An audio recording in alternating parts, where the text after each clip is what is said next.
l'adversité.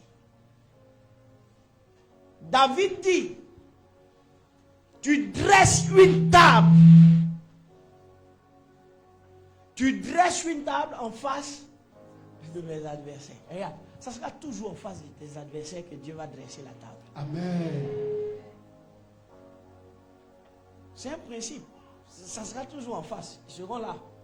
Ce n'est pas tous tes ennemis qui vont mourir. Il y a d'autres qui vivront. Amen. Ils doivent vivre parce qu'ils doivent t'aider à célébrer quoi? Ta victoire. Amen. Même si son cœur pleure, qu'il t'acclame avec un sourire bizarre, il est là quand même. Amen. Alléluia. Oui. Dans son cœur. Pourquoi c'est pas moi? Je fais juste quand ça n'a pas marché. Mais si c'est pas son cœur qui pleure, vraiment, on va lui demander, pourquoi tu es mal content? Pourquoi toi tu pleures?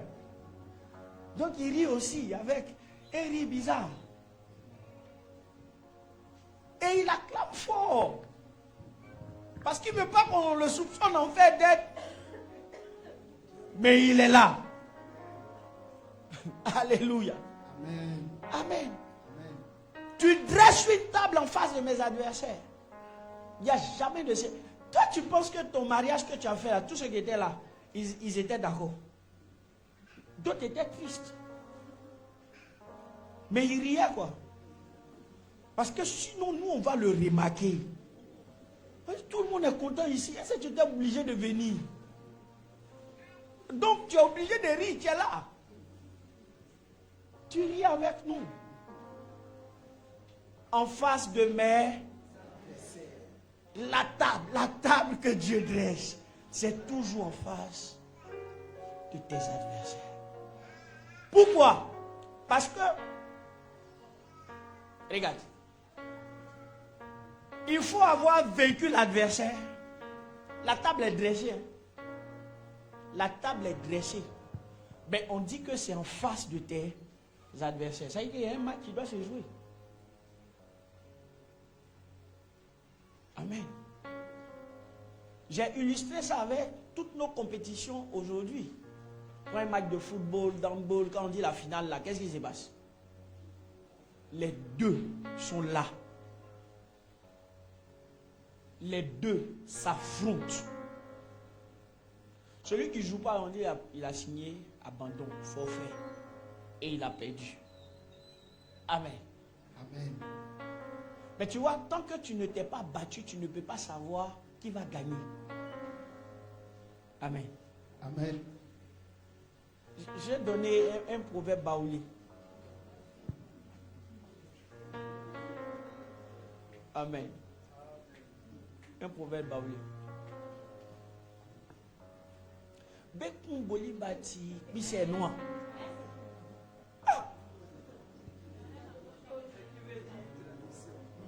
Bon gars, quand Blé Bouddha a donné ces proverbes ici, tout le monde était content. Donc soyez contents. Amen. Écrivez mes proverbes là. Bientôt on fait un livre de proverbes baoulés du pasteur Ignace. Amen, amen. Les baoulés ont compris ce qu'il a dit. Non? Ah. Amen. Bekun boli banti, ipise noir. Je vous ai déjà dit, je parle bien le baoulé. Si vous voulez me critiquer, c'est inutile. Alléluia. Amen. Ça veut dire, même si on va tuer le... Petit de cabri, comment on appelle ça? Quoi? Tu as vu, les gens ils comprennent français ici. C'est moi ils attachent. Amen, amen. Amen. Même si on doit tuer le caprin, est-ce qu'il perd le droit de remuer sa bouche?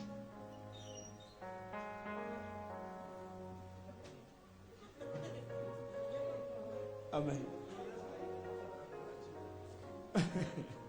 Je dis, même si on doit tuer le caprin, est-ce qu'il perd le droit de remuer sa bouche?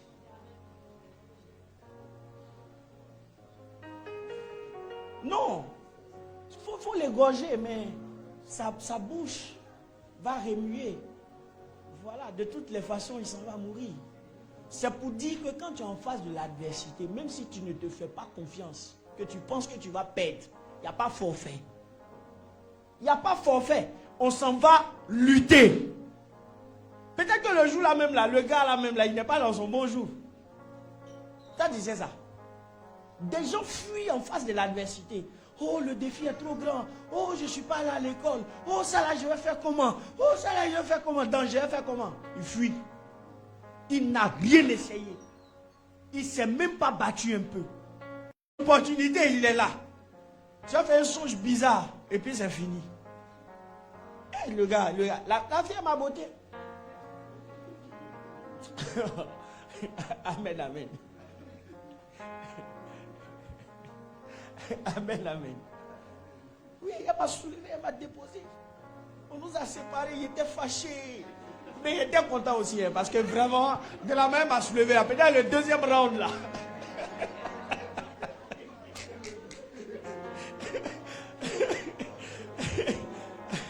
Amen. Il faut être intelligent dans la vie, hein, quand tu es en train de te battre là. Le jeu disait, ça chauffe là. Quand tu ne sais pas, fais semblant, mais en même temps, voilà.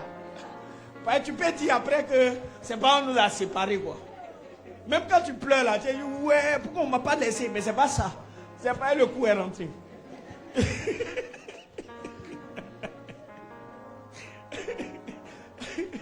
Amen, amen. Amen.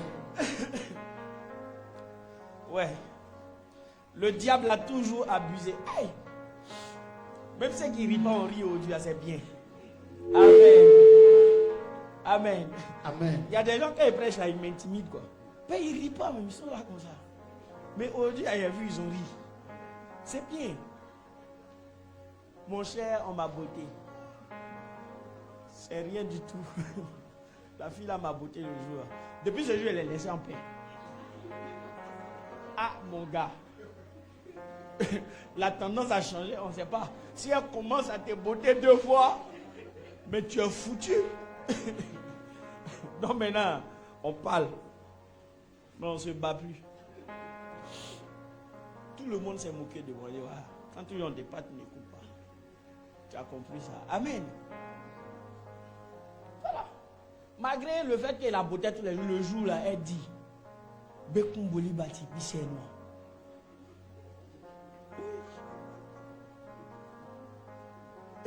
Amen. Aujourd'hui, là, même si elle doit mourir, c'est rien. Elle a donné au moins un coup. C'est ce qu'elle a dit. Et puis elle n'a pas donné un coup. Elle m'a soulevé, elle m'a jeté.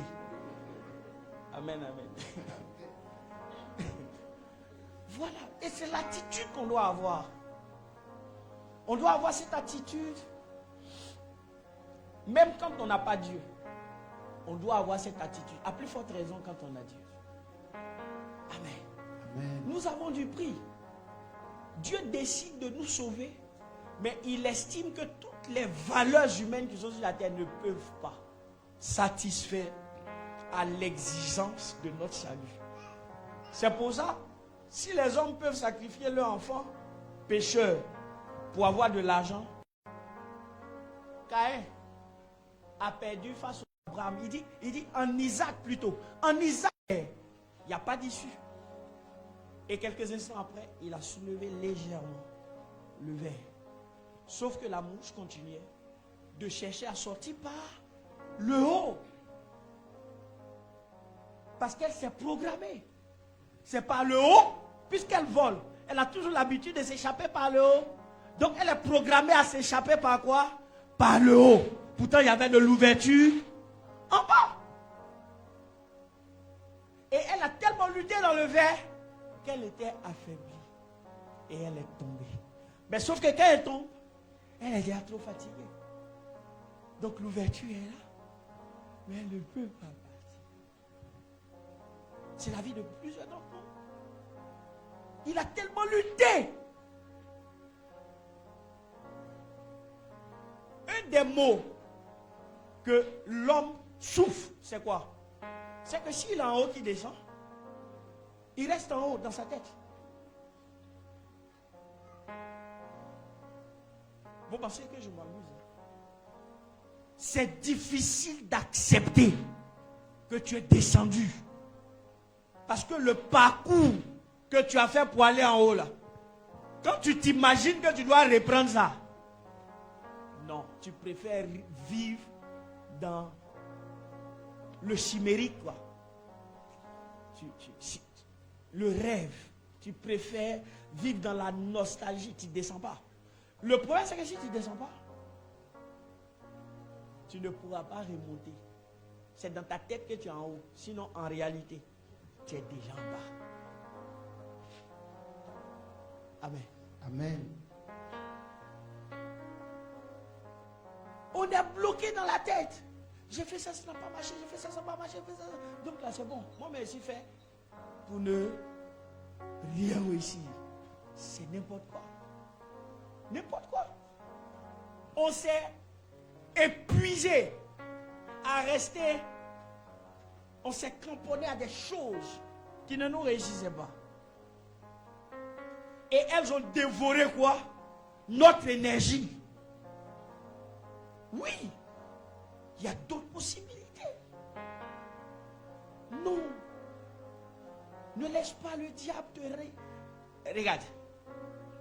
Le diable, il est fort quand même. C'est qu'il peut te concentrer sur une direction. Parce que tu es en train de te perdre. Amen. C'est comme ça que souvent tu fais un songe. On te poursuit pendant que tu étais en train de prier pour un projet. Et comme tu as fait un rêve, on te poursuivait là. Quand tu t'es réveillé comme ça, tu as fait 3 jours de jeûne. Au lieu de faire 3 jours de jeûne pour le projet pour lequel tu priais, tu fais 3 jours de jeûne. Parce que tu penses que non, demain tu es mort. Un songe de distraction et de désorientation. Il n'y a pas une personne qui perd le temps que quelqu'un qui est en train d'emprunter une voie qu'il ne devait pas emprunter. Amen. Amen.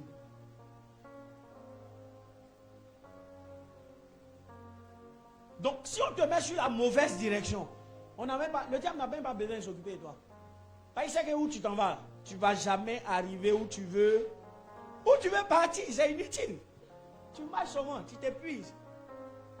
Tu t'épuises. Tout ce que tu croises là, non, il faut demander devant là. Sinon, moi, je ne sais pas. Tu continues. Et je me mets dans tel endroit. Je ne suis pas du quartier. Il faut demander à lui qui est là-bas. Tu arrives. Souvent, il y a des gens qui ne connaissent pas. Mais tu dis, non, il faut partir au carrefour prochain. Là. Lui, mais il n'est pas du quartier. Mais il te dit ça. Amen, amen. Et souvent, tu arrives au fond là-bas, c'est là. C'est là que le gars te dit, aïe. Mais non, ça c'est pas ici, hein, tu as déjà dépassé. Et puis tu es là, on va te décourager sous le soleil d'Abidjan 2 jours. Là. Tu es là, on va te dire, j'ai revenu ici. Là. Amen, amen. Amen. Oui.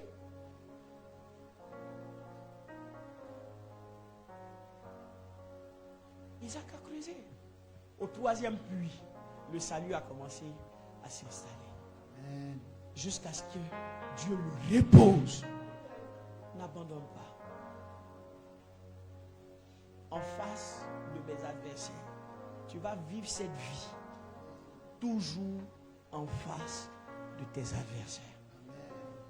Tu devras les égrener chaque fois jusqu'à ce que tu puisses quoi? Manifester le programme de Dieu.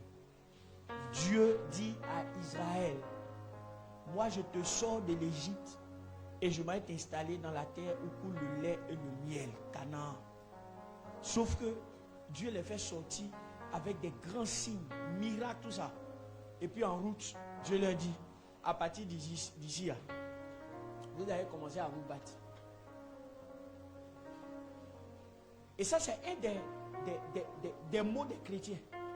Comme ils savent que Dieu est un Dieu de miracles, donc ils pensent que Dieu va les soulever toujours pour les faire asseoir dans leur destinée. C'est n'importe quoi ça. Ils pensent qu'ils ne vont rien faire. Les premiers instants, quand Dieu te rencontre là, Dieu il va faire des choses extraordinaires quoi. Tu vois, les démons te fatiguent, il chasse les démons. Tu es dans les liens, les malédictions, il les brise. Quand il finit de les briser là, après il dit, monsieur, voilà le pays, prends-le. Commence la guerre. Il dit, commence la conquête, fais-lui la guerre. Parce que l'espace est déjà occupé. L'espace est occupé. Certains ne travaillent pas encore parce que le poste que Dieu doit leur donner là, quelqu'un est assis là-bas. Hein? Aucune société ne recrute s'il n'y a pas besoin. Hein? Il y a poste. Sauf que j'ai occupé. Moi j'ai fait les RH. On fait tout ça, les prévisions, tout ça et autres. Parce qu'embaucher quelqu'un ou bien prendre quelqu'un là, c'est masse salariale. Quand l'année commence, on a voté le budget de la masse salariale là. C'est vrai qu'il y a des excédents pour prévoir les décès, les démissions, tout ça et autres. Tu as vu, même les entreprises prévoient que quelqu'un peut mourir. Tu vois, on prévoit tout ça. Mais si quelqu'un n'est pas mort, et puis il n'y a pas aussi densité d'activité, ou bien il n'y a pas une ouverture de succursale, ou bien d'une branche quelque part là, on prend personne. On n'a pas besoin de prendre. Donc parfois la mort de quelqu'un, c'est ton exaucement. Amen. Tu n'as pas tué quelqu'un. Voilà. Tous les jours, il y a les morts. Donc un gars est mort, on t'appelle. Le siège que tu t'as occupé là, son propriétaire est mort. Et c'est quand tu arrives, tu te demandes qui était ici.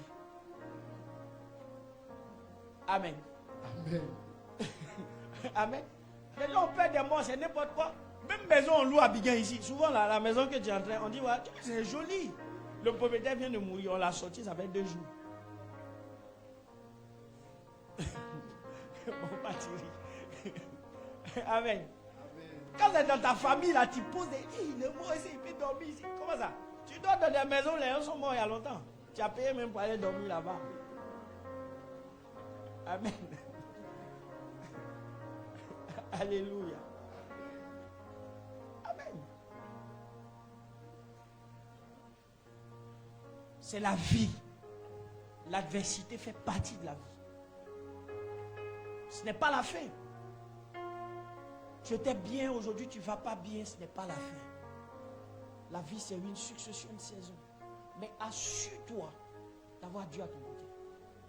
Il faut avoir Dieu. David dit, quand je marche dans la vallée de l'ombre de la mort, je ne crains aucun mal. Mais le gars, il était dans une situation qui n'était pas favorable du tout. Mais sa garantie, sa paix, sa joie, son assurance de l'avenir venait de quoi? Du fait qu'il n'était pas seul. Et quand Dieu dit, je ne peux pas te laisser seul, il ne va pas te laisser seul. C'est dur. De la manière, c'est dur. Rassure-toi, il est là. Amen. Il te voit. Le feu que tu es en train de traverser, il traverse ça avec toi. Amen. Il est en train de traverser avec toi. Il n'est pas loin. Il est là. Ceux qui savent lui faire confiance viennent à bout de l'adversité. Amen. Ils viennent à bout. Amen. Il y a des gens qui nous ont été donnés qui avaient toutes des raisons d'abandonner. Job devrait abandonner. Le petit Joseph devrait abandonner.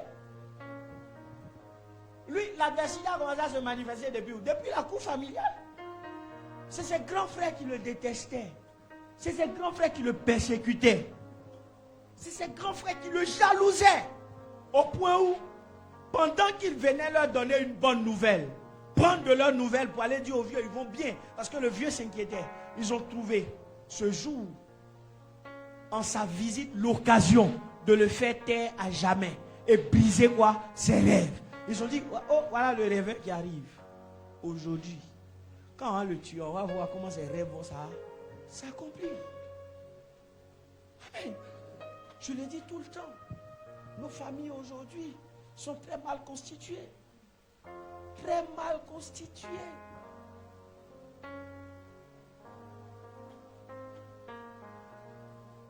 Tu as l'impression que chacun est en train de faire la compétition dans les familles. Donc on ne sait plus se regarder, s'aider, tout ça et autres. Chacun court pour lui. Amen. Joseph, qui était la porte de la bénédiction dans la famille,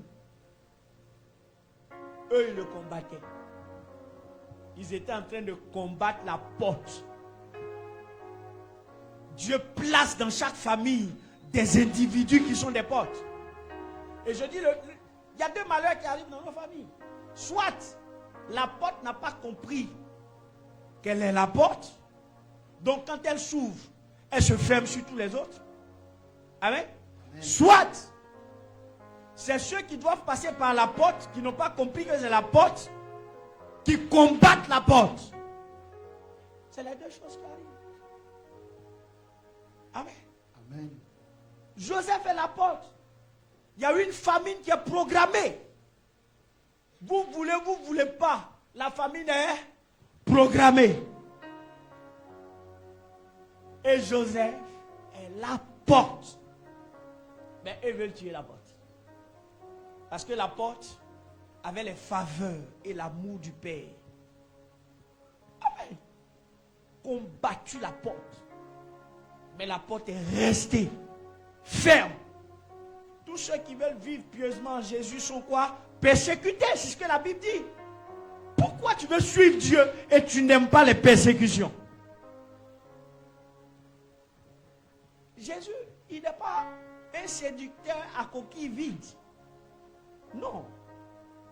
Ce n'est pas un menteur. Il ne nous fait pas miroiter. Il expose chacun aux réalités de le suivre. Et d'ailleurs, c'est pourquoi, pour nous donner la meilleure carapace, il commence par nous dire, celui qui veut venir à moi, qui renonce à lui-même. Le renoncement est la plus grande protection pour celui qui veut suivre Dieu. Quand tu finis de renoncer, rien ne te fait peur. Rien ne t'effraie. Tu t'es déposé dans l'environnement qu'on appelle la souveraineté de Dieu. Celui qui renonce, renoncer, c'est délibérément abandonner des droits. Ce sont mes droits, mais volontairement, je fais quoi? Je les abandonne. Renoncer à Dieu, hein? Parce qu'on ne te force pas. C'est toi qui prends quoi? La décision de dire, je me soustrais de... Il y a des gens, quand les parents sont morts, ils ont laissé héritage. Et puis ils ont dit, moi je n'ai pas d'enfant d'héritage. Amen. Amen. C'est difficile, c'est dur. Amen. Amen. Quelqu'un piétine ton droit. Tu as le droit de faire quoi? De porter plainte. Et puis te faire dédommager. Mais tu dis, non, ça va, c'est pas grave. C'est la vie.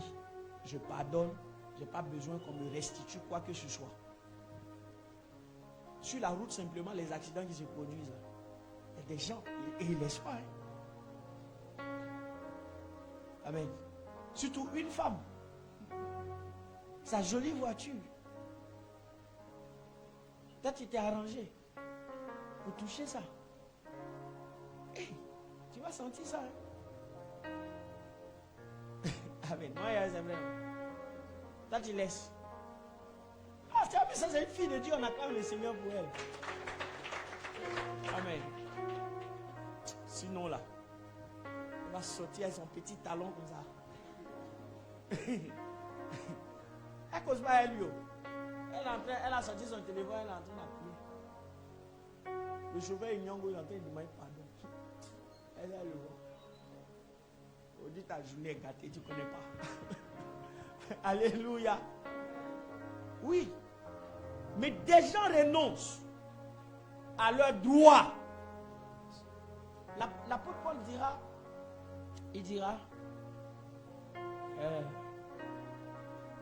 j'ai renoncé à tout à cause de l'excellence de la connaissance de Christ. Et quand quelqu'un dit il a renoncé à tout, il a renoncé à tout.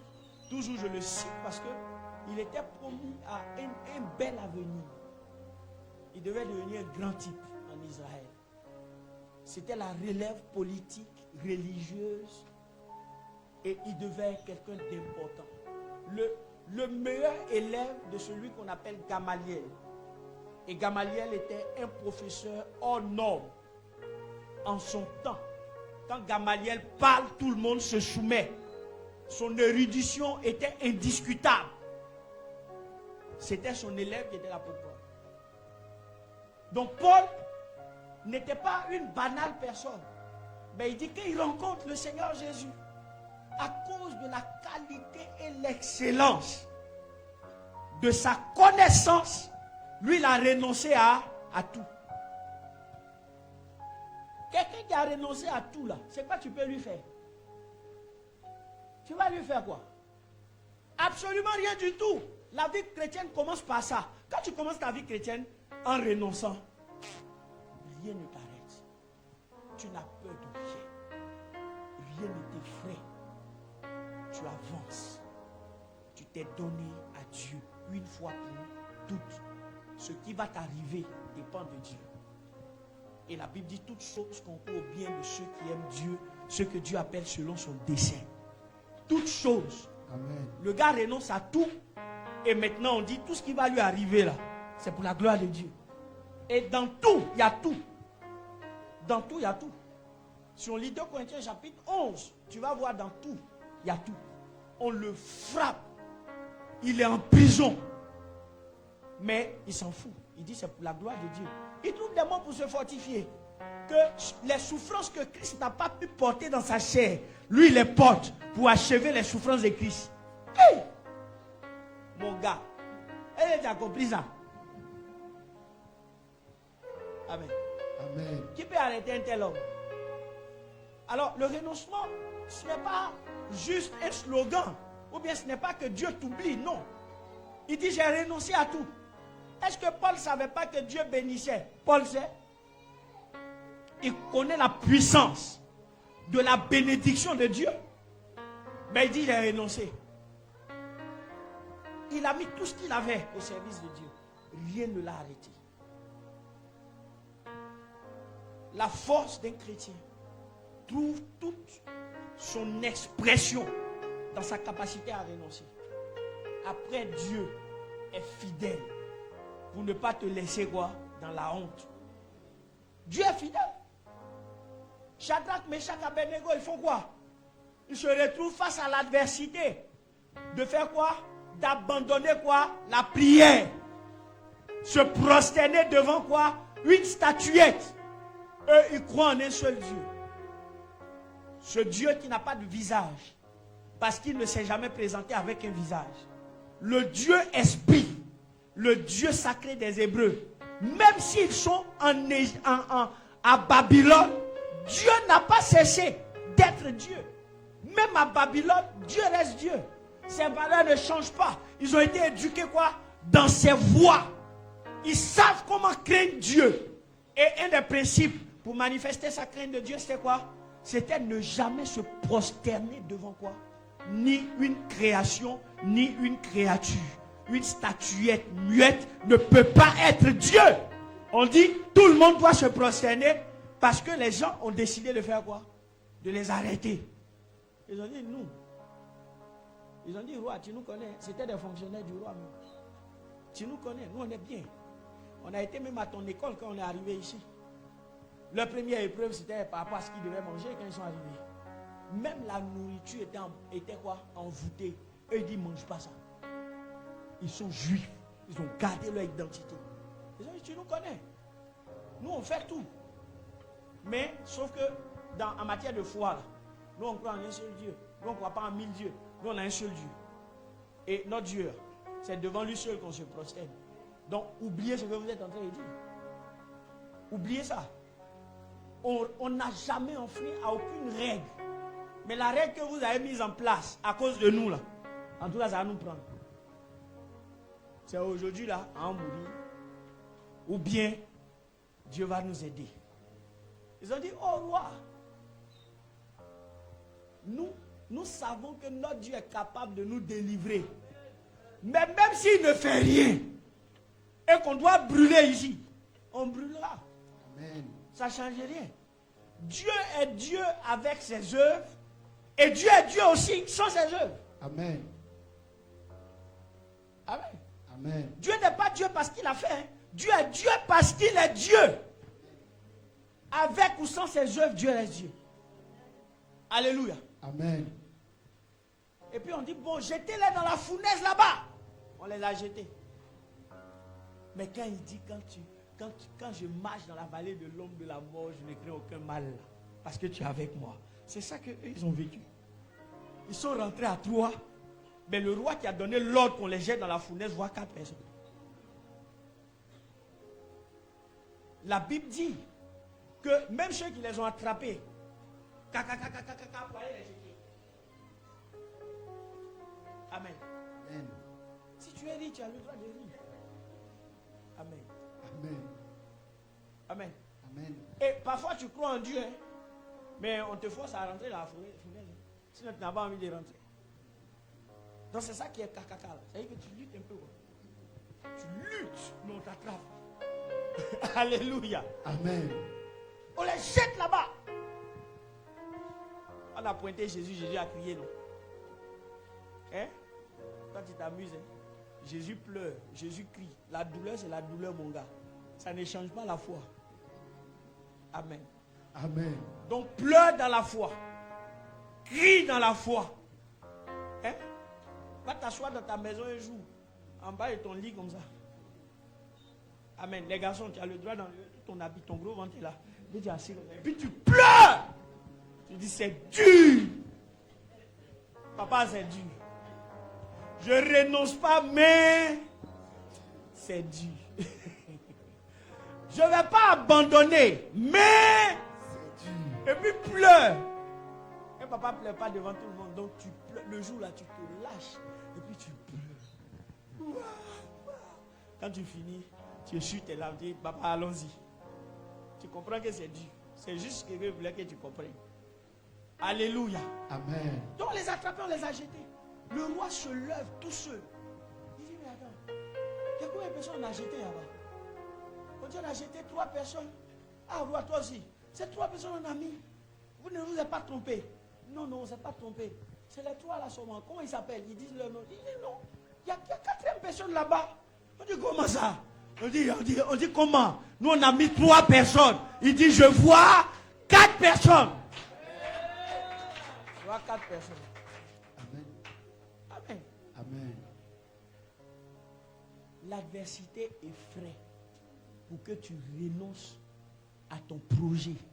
Tu renonces à la route.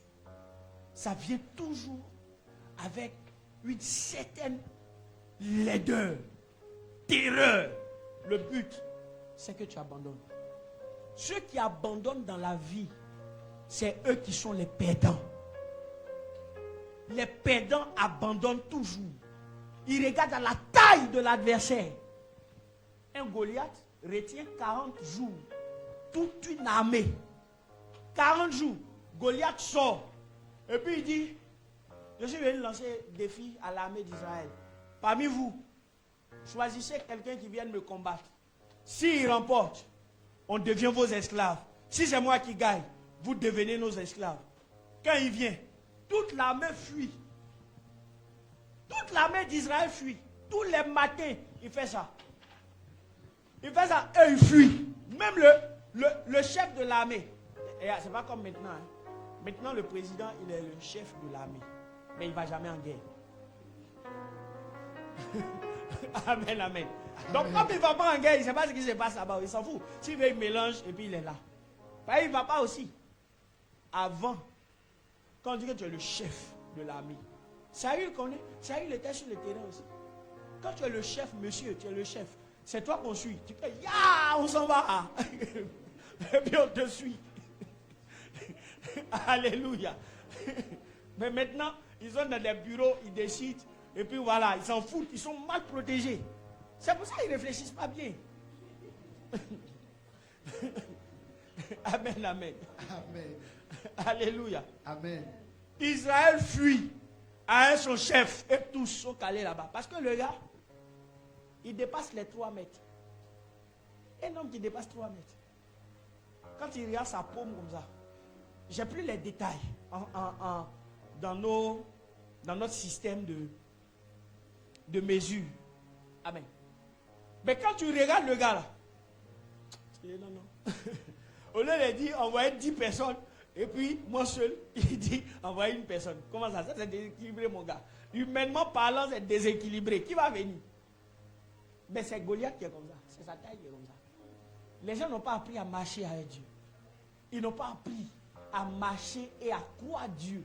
Ils n'ont pas d'expérience avec Dieu. Donc, ils ne savent pas ce que Dieu est capable de faire. Mais il y a un petit enfant qui, à cause de la honte familiale, parce que lui, il est d'une autre relation. Et en Israël, c'est une grande honte que un papa amène un enfant adultéré à la maison. Donc, quand il l'a envoyé là, il a jeté en brousse. Il dit, monsieur, il faut aller surveiller les brebis là, va. Comme ça, si on vient à la maison, on ne le voit pas. Ils ne vont pas demander, ah, mais l'enfant, c'est qui? Et puis, il était un peu yellow man. Donc, quand ils vont venir, ils vont demander, mais l'enfant yellow man, là, c'est qui? Donc, le gars n'était pas prêt pour ça. Il a dit à l'enfant, va en brousse. Tu surveilles quoi? Les brebis, là. Il ne faut pas venir ici, hein. Il va faire quoi? Il est là-bas. Et en brousse, il a appris. Regardez, il avait toutes les raisons d'être un mauvais enfant. Parce que c'était le début de la semaine, de la famille. Donc, il pouvait laisser les brebis là, les animaux féroces allaient les dévorer. Quand papa arrivait, ah, toi, tu disais ici petit, il n'est pas faux.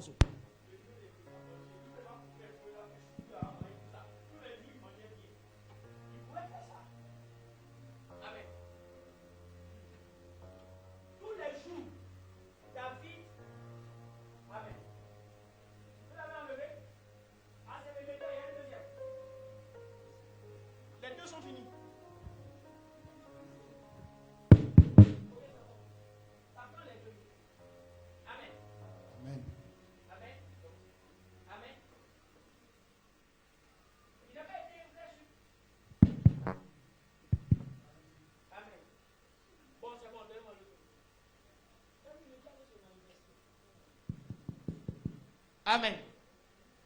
Alléluia.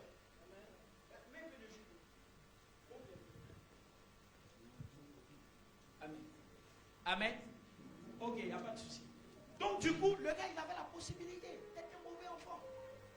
Laisser ce qu'on lui a confié se perdre. Mais il a décidé d'être un bon enfant. Regarde, peu importe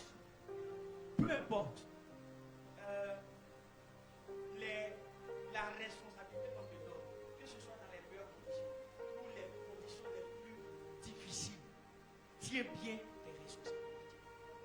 Il faut bien les tenir. L'homme peut ne pas comprendre. J'ai l'impression qu'il ne comprend pas. C'est fait. Amen.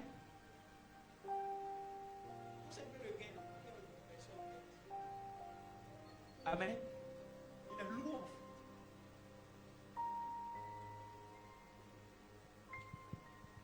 Amen. Et puis encore. Amen.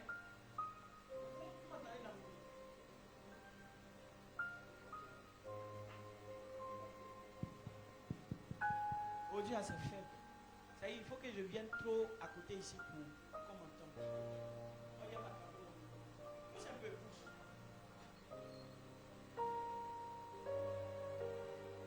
C'est un technicien professionnel. Aujourd'hui, il veut faire comme. Il faut faire comme pour moi.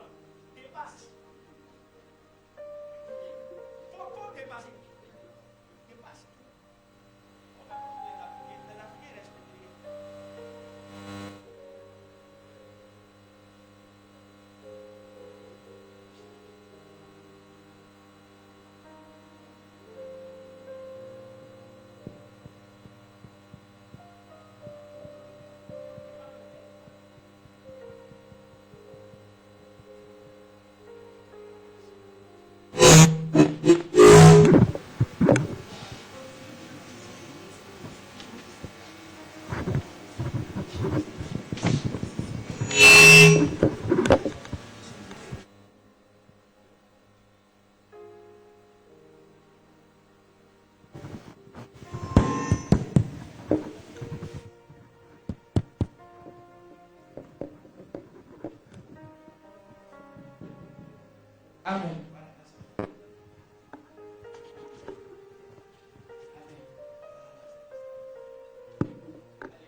de honte était l'enfant de la gloire.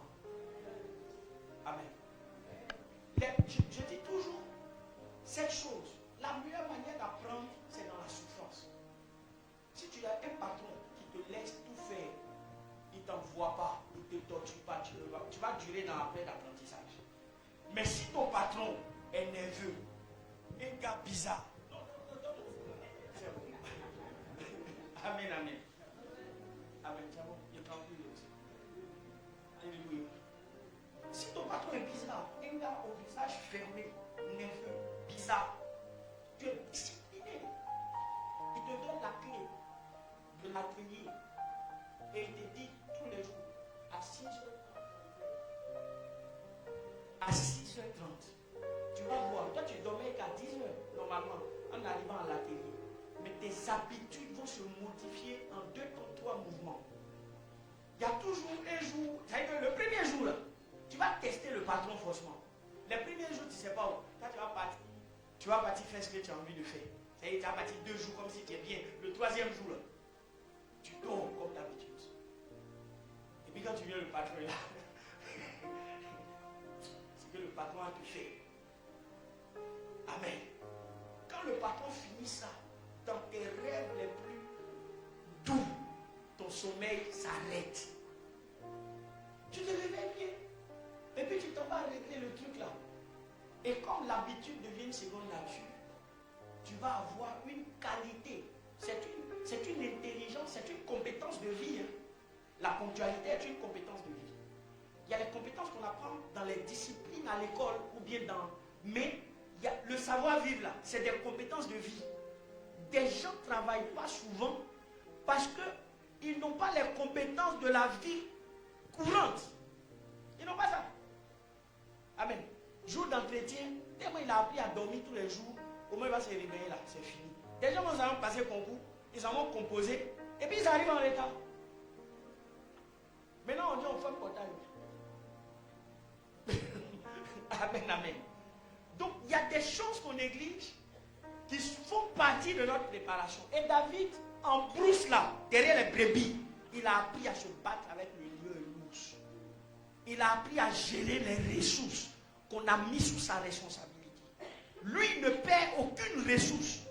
Son père lui a confié des brebis. Aucune brebis ne doit se perdre. Et il dit, j'arrache ma brebis de la gueule du lion. C'est l'homme. Hein? Il est petit comme ça, mais c'est l'homme. Quel courage! Tu sais, on dit l'orgueil. J'ai écouté un gars qui m'a béni. Il dit, un juif, il dit, l'orgueil est la dignité des nuls. L'orgueil, c'est la dignité des nuls. Pourquoi il dit ça? Il dit, quand des gens ont quelque chose, ils n'ont pas besoin de faire la publicité de ça. Non, il n'a pas besoin de faire la publicité. Quand tu vois quelqu'un faire le tapage pour se faire remarquer là, c'est parce que, en réalité, lui, il sait que c'est juste en faisant du bruit pour pouvoir le régaler. Le cerf ne fait jamais de publicité. Le lion n'a jamais écrit. Tu as déjà vu un lion qui écrit une pancarte ou bien on a écrit une pancarte pour puis sur lui comme ça, dangereux.